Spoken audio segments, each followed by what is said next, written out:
नमस्कारम मेरे प्रिय मित्रों। आज की संस्कृत कक्षावली में आप लोगों का स्वागत करता हूं। आज हम संस्कृत के बारे में बात करेंगे। संस्कृत बहुत ही इजी सब्जेक्ट है, इसे आप लोग बहुत आसानी से पढ़ सकते हैं। जो बच्चे फिलहाल अभी क्लास 9, 10 या 11th 12th में संस्कृत लिए हुए हैं, या ऑनर्स पेपर किसी का संस्कृत है, या किसी टेट, सीटेट, स्टेट किसी भी टेट से हैं और संस्कृत अभी कुछ भी नहीं जानते हैं, तो भी आप मेरे इस क्लास को ज्वाइन कर सकते हैं। आज हम संस्कृत को बहुत ही बेसिक से लेके चलेंगे और आगे तक पढ़ाएंगे आप लोग को संस्कृत। संस्कृत बहुत ही इजी सब्जेक्ट है, इसको सही से पढ़ने की जरूरत है।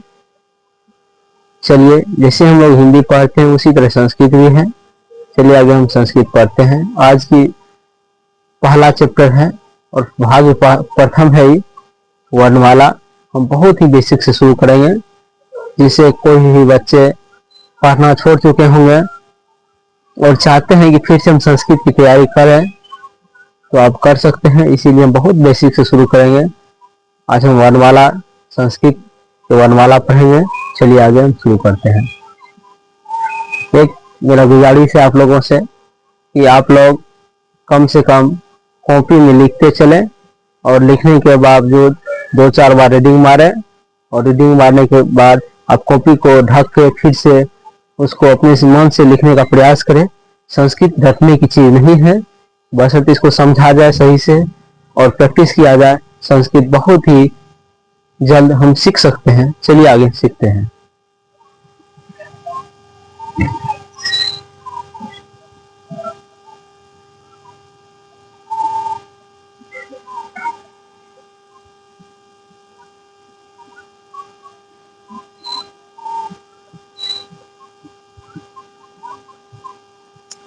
आज की कक्षावली है वर्णमाला। वर्णमाला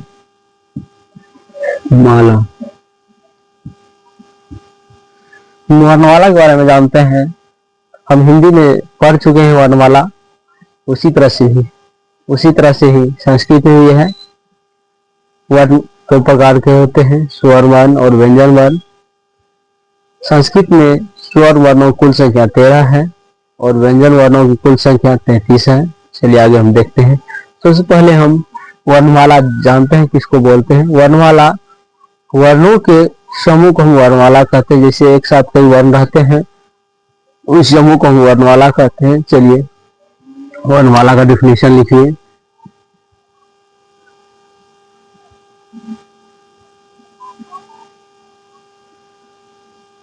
वर्णों के समूह को वर्णमाला कहते हैं। वर्णों के समूह को हम वर्णमाला कहते हैं।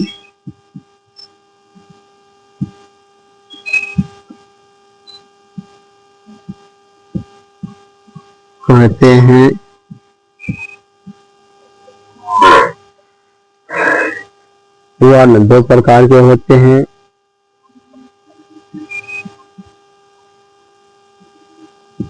दो प्रकार के होते हैं।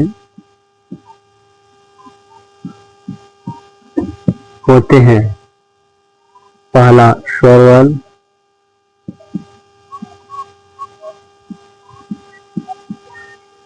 वर्ण,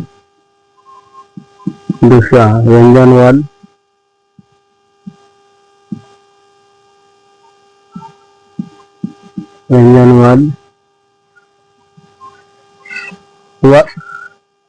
वर्ण दो प्रकार के होते हैं, एक स्वर वर्ण और दूसरा व्यंजन वर्ण।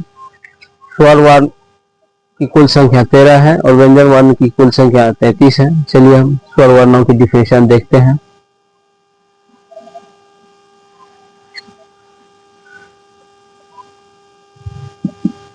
स्वर वर्ण की परिभाषा होता है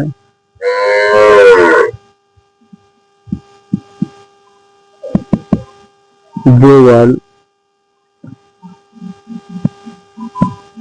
जो वर्ण स्वतंत्र हो।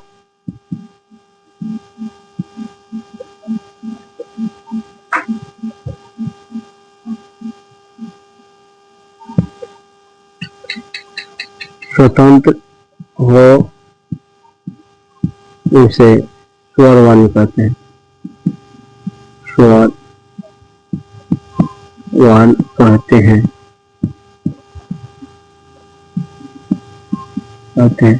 इसका डिफिनेशन ऐसे भी हम लिख सकते हैं, जो वर्ण स्वयं की सहायता से बोला जाए उसे हम स्वर वर्ण कहते हैं, या ऐसे भी लिख सकते हैं, जो वर्ण स्वतंत्र हो उसे हम स्वर वर्ण कहते हैं। स्वर वर्ण की कुल संख्या, स्वर वर्ण की कुल संख्या, कुल संख्या 13 है। स्वर वर्ण की कुल संख्या 13 है। देखिए 13 में कौन है? ओ, आ, इ, ई, उ, ऊ, री, री, री, ली, ए, ए, ओ, ओ। स्वर वर्ण की कुल संख्या 13 है, जो कि इस प्रकार है। आप लोग मेरे साथ इसको एक बार दोहराइए और इसको 2-4 बार प्रयास कीजिए बोलने का। बहुत मायने रखते हैं संस्कृत पढ़ने में ये। इसमें खास करके री और ली, री और री आपको हिंदी में बहुत कम देखने को मिलेगा और संस्कृत में अधिकांश इसका उपयोग होता है। इसीलिए आप लोग इसको एक बार दोबारा पढ़िए मेरे साथ। ओ, आ, ई, ई, उ, ऊ, री, री, ली, ए, ए, ओ, ओ।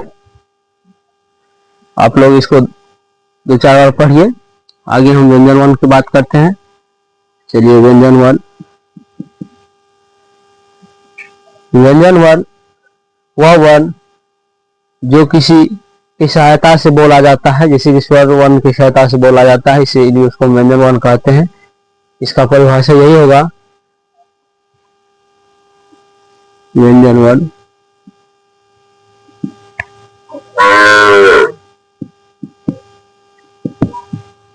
जो वर्ण किसी की सहायता से बोला जाए,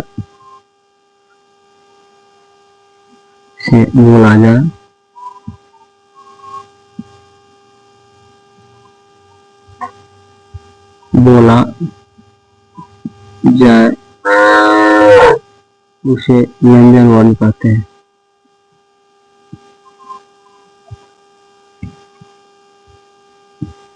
व्यंजन वर्ण कहते हैं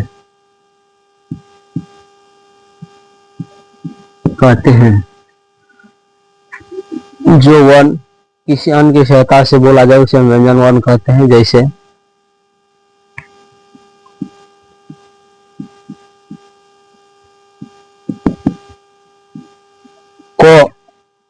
को में ओ का दोनों प्रयोग हुआ है। को के साथ ओ भी बोला जाता है। खो, गो, etc इत्यादि ऐसे बहुत है। व्यंजन वर्ण की कुल संख्या 33 है। लिखिए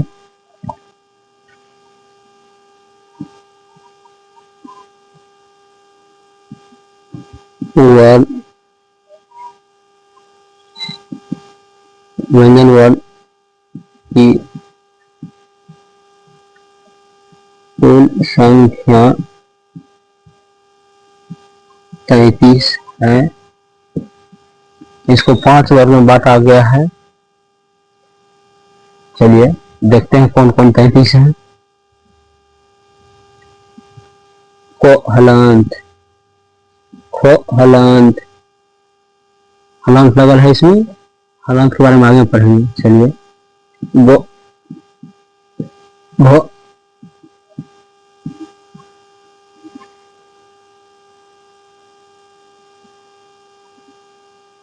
नो रो जब नीचे में होता तो रो रहता है, रो होता है। ऊपर में है, इसको नो पढ़ेंगे।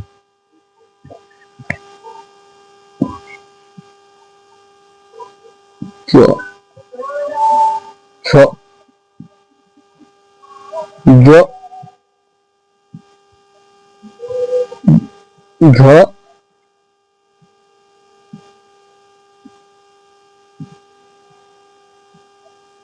झ अंग ग।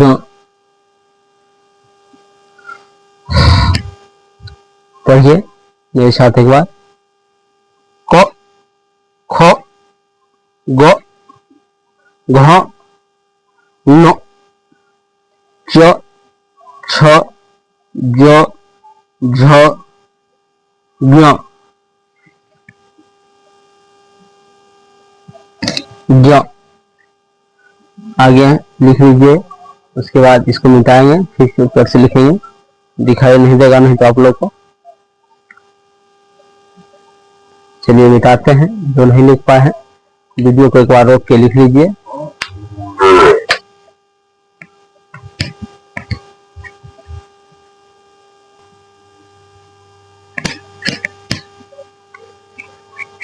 चलिए आप लोग लिख लिए हैं, इसको मिटाते हैं। नहीं लिख पाए हैं तो वीडियो रोक के एक बार आप लोग लिख लीजिएगा, फिर आगे वीडियो चलाइएगा।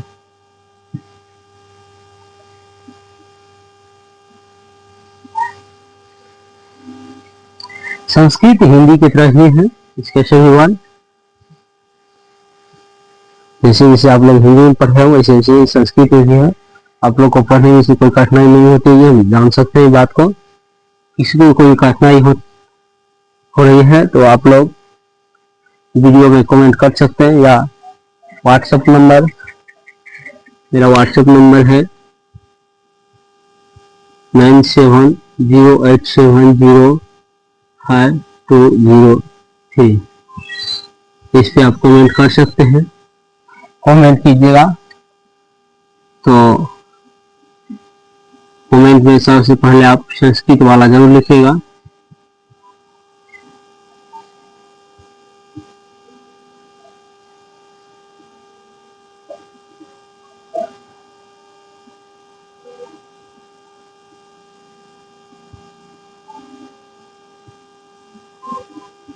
संस्कृत वाला जरूर लिखिएगा, जिससे हम समझ पाएंगे कि आप लोग को कोई प्रॉब्लम है तो आप किसी प्रॉब्लम को दूर किया जाएगा। चलिए अभी 6 तक लिखे हैं, जो 6 आगे लिखते हैं। तो छ दो ढ ढ न। तो अब लिखते हैं तो थ द ध न। तो अब लिखते हैं तो स द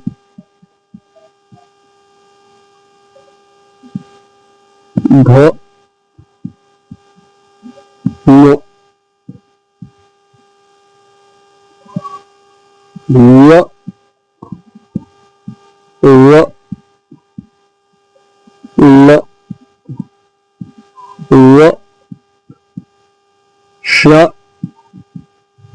शे से तालंश मूर्धन श दंत श श श ह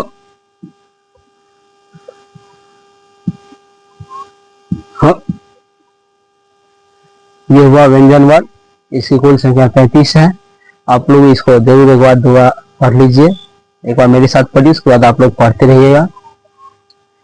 ट ठ ड ढ न त थ द ध न प फ ब भ म य र ल व तालम श मूर्धन श दंत श ह।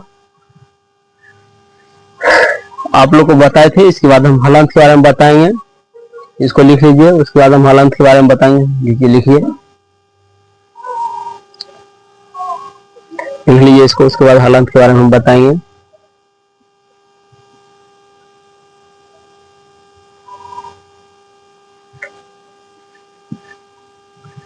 चलिए, हलंत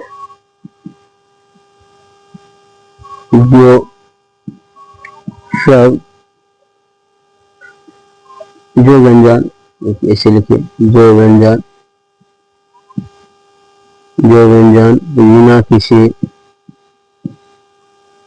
बिना किसी स्वर का हो,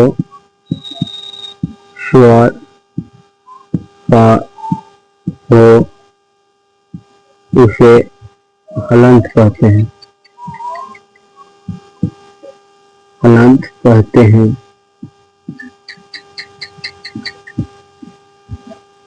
जैसे इसको नोट करके लिख लीजिए, नोट करके स्टार डाल के लिख लीजिए। इसको नोट करके लिख लीजिए। जो व्यंजन बिना किसी स्वर का हो, उसे हलंत कहते हैं। जैसे क हलंत जो है क, ख, च, छ,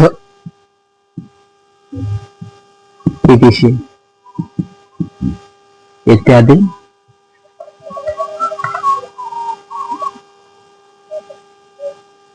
लिख लीजिए। आगे हम बात करते हैं। एक और नोट डालिए।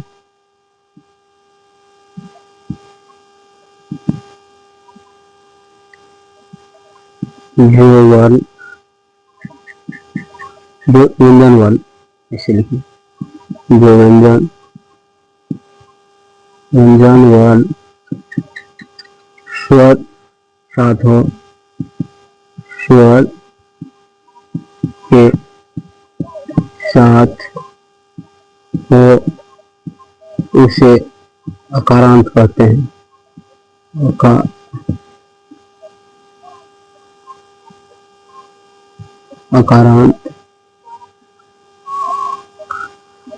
अकारांत कहते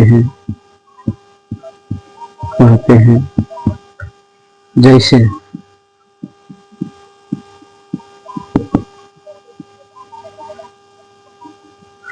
क हलंत प्लस अ, क, ख हलंत प्लस अ, ख, च हलंत प्लस अ, च,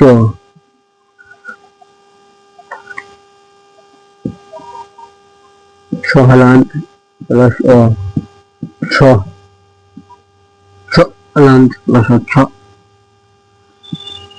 ट हलंत प्लस अ, ट, ठ प्लस अ, ठ, प हलंत प प्लस अ, प।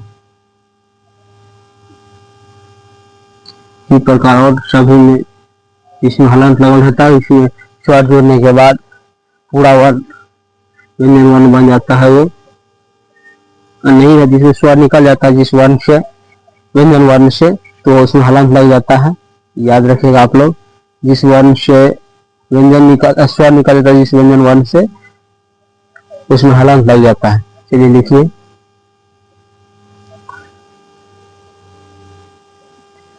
आज की क्लास यहीं तक रखते हैं, कल हम मात्रा पढ़ेंगे। यदि आप लोग को क्लास अच्छा लगा हो तो आप मेरे संस्कृत वाला यूट्यूब चैनल को सब्सक्राइब जरूर कीजिए। आप लोग क्लास कैसे लगा कमेंट में जरूर बताइए। चलिए धन्यवाद।